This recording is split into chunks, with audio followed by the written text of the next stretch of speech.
ನಾಳೆ ನಡೀತಕ್ಕಂಥ ಭಾರತ ದೇಶದ ಸಾರ್ವತ್ರಿಕ ಚುನಾವಣೆಯ ನಮ್ಮ ಪಕ್ಷದ ಅಧಿಕೃತ ಅಭ್ಯರ್ಥಿಯಾಗಿರ್ತಕ್ಕಂಥ ರಾಧಾಕೃಷ್ಣ ದೊಡ್ಡಮನಿ ಅವರ ಪರವಾಗಿ ಮತಯಾಚನೆಯನ್ನು ಮಾಡಲಿಕ್ಕೆ ಬಂದಿರತಕ್ಕಂಥ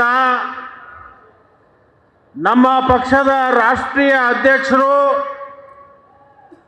ಕರ್ನಾಟಕದ ಹೆಮ್ಮೆಯ ನಾಯಕರು,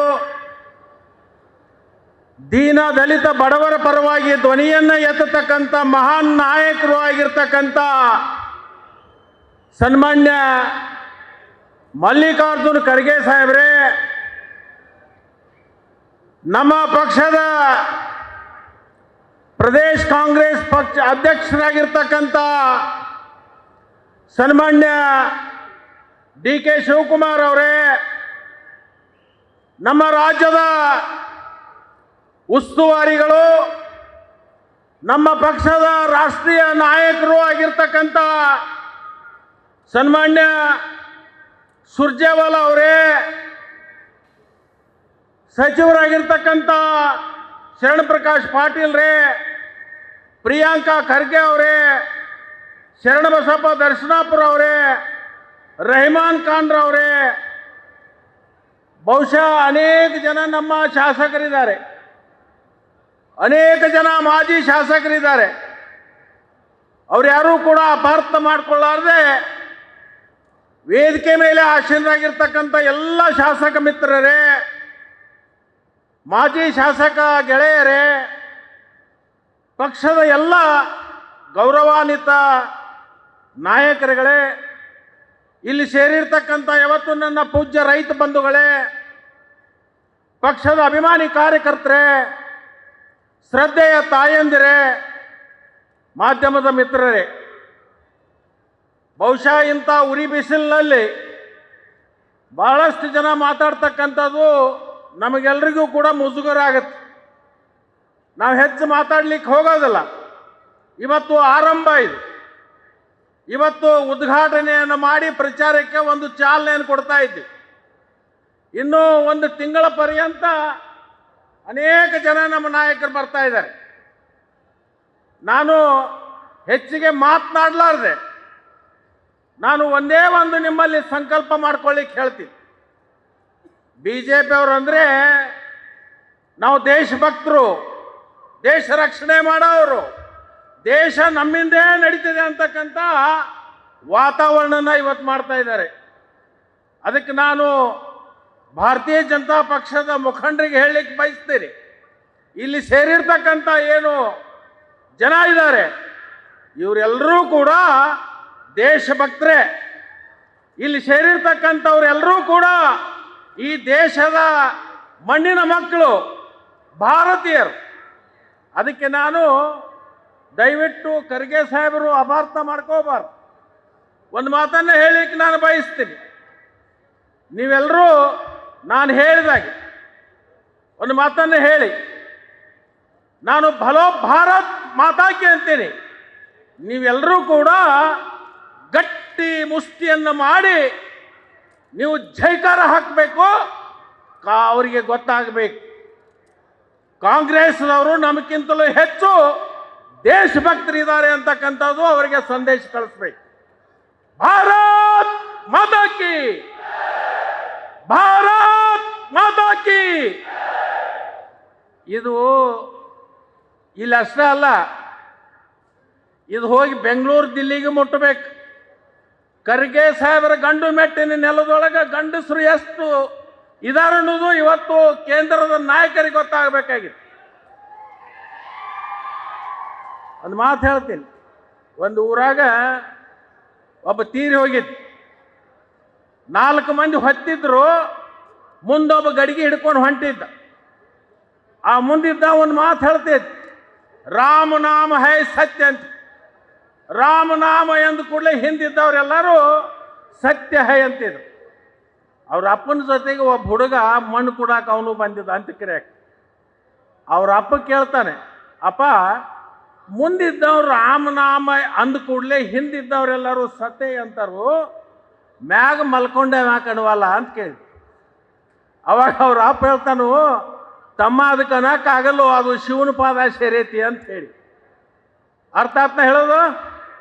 ಇನ್ನೊಂದು ಸಲ ನಾನು ಬಲೋ ಭಾರತ್ ಮಾತಾಕ್ಕೆ ಅಂತೀನಿ, ನೀವೆರಡೂ ಕೈ ಗಟ್ಟಿ ಹಿಡ್ಕೊಂಡು ಕೈ ಎತ್ತರಿಸಿ ಜೈಕಾರ ಹಾಕ್ಬೇಕು. ಭಾರತ್ ಮಾತಾ ಕಿ, ಭಾರತ್ ಮಾತಾ ಕಿ. 2014ನೇ ಇಸ್ವಿ ಒಳಗೆ ಗುಜರಾತದಿಂದ ನರೇಂದ್ರ ಮೋದಿ ಅವರನ್ನ ಈ ದೇಶದ ಪ್ರಧಾನಮಂತ್ರಿ ಮಾಡ್ತೀವಿ ಅಂತ ಹೇಳಿ ನಮಗೆಲ್ರಿಗೂ ಎಂಥ ಕನಸುಗಳನ್ನು ಬಿತ್ತಿದ್ರು ಅಂದರೆ, ಅವಾಗ ಹೇಳ್ತಿದ್ರು, ಇಲ್ಲೊಬ್ರು ಬಹುತೇಕ ಸಂಘ ಪರಿವಾರದವ್ರು ಬಂದು ಭಾಷಣ ಮಾಡಿ ಹೋಗಿರ್ಬೋದು, ಸೂಲಿಬೆಲೆ ಅಂತ ಹೇಳಿ. ಅವ್ರು ನಮ್ಮ ಕಡೆನೂ ಬಂದಿದ್ದು. ಜನರಿಗೆ ಏನು ಹೇಳ್ತಿದ್ರು ಅಂದ್ರೆ, ಈ ದೇಶದಲ್ಲಿರ್ತಕ್ಕಂಥ ಭ್ರಷ್ಟಾಚಾರಿಗಳ ಹಣವನ್ನು ಹೊರದೇಶದಲ್ಲಿಟ್ಟಾರು. ರಾಜಕಾರಣಿಗಳು, ಅಧಿಕಾರಿಗಳು ಎಲ್ಲರೂ ಹಣ ಇದೆ. ಆ ಹಣ ನರೇಂದ್ರ ಮೋದಿ ಅವರು ಪ್ರಧಾನಮಂತ್ರಿ ಆದರೆ ಆ ಹಣ ಭಾರತ ದೇಶಕ್ಕೆ ತಂದ ಪ್ರತಿಯೊಬ್ಬರ ಮನೆ ಮುಂದೆ ಡಾಂಬ್ರಿ ರಸ್ತಾದ ಬದಲಿಗೆ ನಾವು ಬಂಗಾರ ತಗಡು ಬಡಿದ್ರು ಸಹಿತ ರೊಕ್ಕ ಉಳಿತದ ಅಂತ ಹೇಳ್ತೀವಿ. ಇನ್ನೊಂದು ಹೇಳಿದ್ರು, ಈ ದೇಶದ ರೈತರಿಗೆ, ಬರಗಾಲದಲ್ಲಿ ತತ್ತರಿಸ್ತಕ್ಕಂಥ ಜನರಿಗೆ ಶಾಶ್ವತವಾಗಿರ್ತಕ್ಕಂಥ ಪರಿಹಾರ ಕೊಡ್ತೀವಿ. ಗಂಗಾ ನದಿ ತಂದು ಕಾವೇರಿ, ಕಾವೇರಿಯಿಂದ ಕೃಷ್ಣ, ಕೃಷ್ಣದಿಂದ ಭೀಮಾ ನದಿಗೆ ನದಿ ಜೋಡಣೆ ಮಾಡ್ತೀನಿ ಅಂತ ಹೇಳಿದ್ರು. ಅದರ ಜೊತೆಗೆ ಬೆಲೆ ಏರಿಕೆಯಿಂದ ತತ್ತರಿಸ್ತಕ್ಕಂಥ ಜನರನ್ನ ಇವತ್ತು ಅವರಿಗೆ ರಕ್ಷಣೆ ಮಾಡ್ತೀವಿ ಅಂತ ಹೇಳಿದ್ರು. ಅನೇಕ ಇಂಥ ವಿಚಾರಗಳನ್ನು ಹೇಳಿದ್ರು. ಬುಲೆಟ್ ಟ್ರೈನ್ ಬಿಡ್ತೀವಿ ಅಂತ ಹೇಳಿದ್ರು. ಭಾರತ ದೇಶದ ಡಾಲರ್ ರೇಟ ಇವತ್ತು ಇಂಡಿಯಾದ ರುಪೀಸ್ ಮುಂದೆ 54 ಇತ್ತು, ಅದನ್ನು 10 ರೂಪಾಯಿಗೆ ತಂದು ಇಳಿಸ್ತೀವಿ ಅಂತ ಹೇಳಿದ್ರು. ಇವತ್ತೇನಾಗಿದೆ? ಇವರು ಕೊಟ್ಟಿರ್ತಕ್ಕಂಥ ಭರವಸೆ, ವಿದೇಶದಲ್ಲಿರ್ತಕ್ಕಂಥ ಕಪ್ಪು ಹಣ ತರ್ತೀವಿ, ಭಾರತ ದೇಶದ ರಸ್ತೆಗಳನ್ನು ನಾವು ಬಂಗಾರ ತಗಡಿನಿಂದ ಬಡಿತೀವಿ ಅಂತ ಹೇಳಿದ್ರು. ಬಡದ್ರ ರೈತರ ಆದಾಯವನ್ನು ದುಗುಣ ಮಾಡ್ತೀವಿ ಅಂತ ಹೇಳಿದ್ರು. ಮಾಡಿದ್ರ?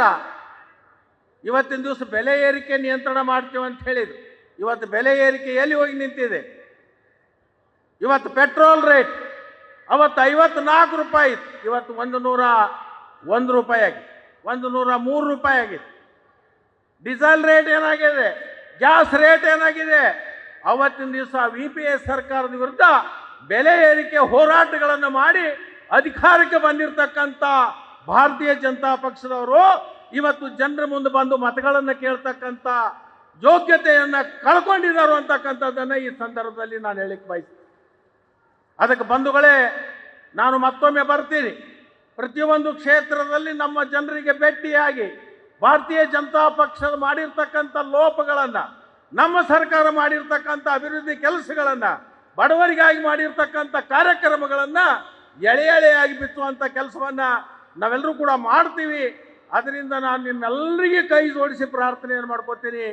ನಮ್ಮ ಅಭ್ಯರ್ಥಿ ಸಂಭಾವಿತ ಎಲ್ಲ ಸಮಾಜವನ್ನು ಕರ್ಕೊಂಡು ಹೋಗ್ತಕ್ಕಂಥ ಒಬ್ಬ ಉತ್ತಮ ವ್ಯಕ್ತಿ. ನಾನು ರಾಧಾಕೃಷ್ಣ ಅವ್ರ ಬಗ್ಗೆ ಬಹಳ ದಿವಸದಿಂದ ನಾನು ಕೇಳಿದ್ದೀನಿ. ರಾಧಾಕೃಷ್ಣರವರು ಒಬ್ಬ ಅತ್ಯಂತ ಉತ್ತಮವಾಗಿರ್ತಕ್ಕಂಥ ಅಭ್ಯರ್ಥಿ. ಅಂಥವರನ್ನು ಆಯ್ಕೆ ಮಾಡಿಕೊಡುವಂಥ ಕೆಲಸ ಇವತ್ತೆಲ್ಲರದ್ದು ನಿಮ್ಮದಿದೆ ಅಂತಕ್ಕಂಥ ಮಾತನ್ನು ಈ ಸಂದರ್ಭದಲ್ಲಿ ಹೇಳಿ ಒಂದು ಕೊನೆಗೆ ಒಂದು ಮಾತು ಹೇಳ್ತೀನಿ. ನಾನು ಖರ್ಗೆ ಸಾಹೇಬ್ರನ್ನ ಭಾಳ ದಿವಸದಿಂದ ನೋಡ್ತಾ ಇದ್ದೀನಿ. ನಾನು ಭಾರತೀಯ ಜನತಾ ಪಕ್ಷದಲ್ಲಿದ್ದಾಗ, ಗುಲ್ಬರ್ಗಾ ಉಸ್ತುವಾರಿ ಇದ್ದಾಗ ಅವರ ಸ್ವಭಾವ, ಅವರ ನಡವಳಿಕೆ, ಅವರ ಮಾರ್ಗದರ್ಶನ ಅನೇಕ ನಾನು ನೋಡಿದ್ದೀನಿ. ಅಂಥ ಒಬ್ಬ ಮಹಾನ್ ನಾಯಕರು ದೇಶದ ನಮ್ಮ ಪಕ್ಷದ ರಾಷ್ಟ್ರೀಯ ಅಧ್ಯಕ್ಷರಾಗಿರ್ತಾರೆ. ಅವ್ರ ಕ್ಷೇತ್ರದಲ್ಲಿ ಸುಮಾರು 5 ಲಕ್ಷ ಅಂತರದಿಂದ ರಾಧಾಕೃಷ್ಣನ್ ಅವರನ್ನ ಗೆಲ್ಲಿಸುವಂಥ ಕೆಲಸ ನೀವೆಲ್ಲರೂ ಮಾಡಿ ಇವತ್ತು ಖರ್ಗೆ ಸಾಹೇಬರ ಬಾವುಟವನ್ನು ಇಡೀ ದೇಶದಲ್ಲಿ ಹಾರಿಸುವಂಥ ಕೆಲಸ ನೀವು ಮಾಡಬೇಕು ಅಂತ ಹೇಳಿ ಈ ಸಂದರ್ಭದಲ್ಲಿ ನಾನು ವಿನಂತಿಯನ್ನು ಮಾಡಿಕೊಂಡು ನಿಮ್ಮೆಲ್ಲರಿಗೂ ಕೈ ಜೋಡಿಸಿ ಪ್ರಾರ್ಥನೆ ಮಾಡಿ, ನಿಮ್ಮ ಆಶೀರ್ವಾದ, ನಿಮ್ಮ ಅಮೂಲ್ಯವಾಗಿರ್ತಕ್ಕಂಥ ಮತ ರಾಧಾಕೃಷ್ಣರವರಿಗೆ ಕಾಂಗ್ರೆಸ್ ಪಕ್ಷದ ಹಸ್ತದ ಗುರುತಿಗೆ ನೀಡಬೇಕು ಅಂತ ಹೇಳಿ ಕೇಳಿಕೊಂಡು ನನ್ನ 2 ಮಾತು ಮುಗಿಸ್ತೀನಿ. ಜೈ ಹಿಂದ್, ಜೈ ಕರ್ನಾಟಕ, ಜೈ ಕಾಂಗ್ರೆಸ್. ನ್ಯೂಸ್ ಫಸ್ಟ್ ನಿರ್ಭೀತಿಯಿಂದ ನಿಮ್ಮ ಪರವಾಗಿ.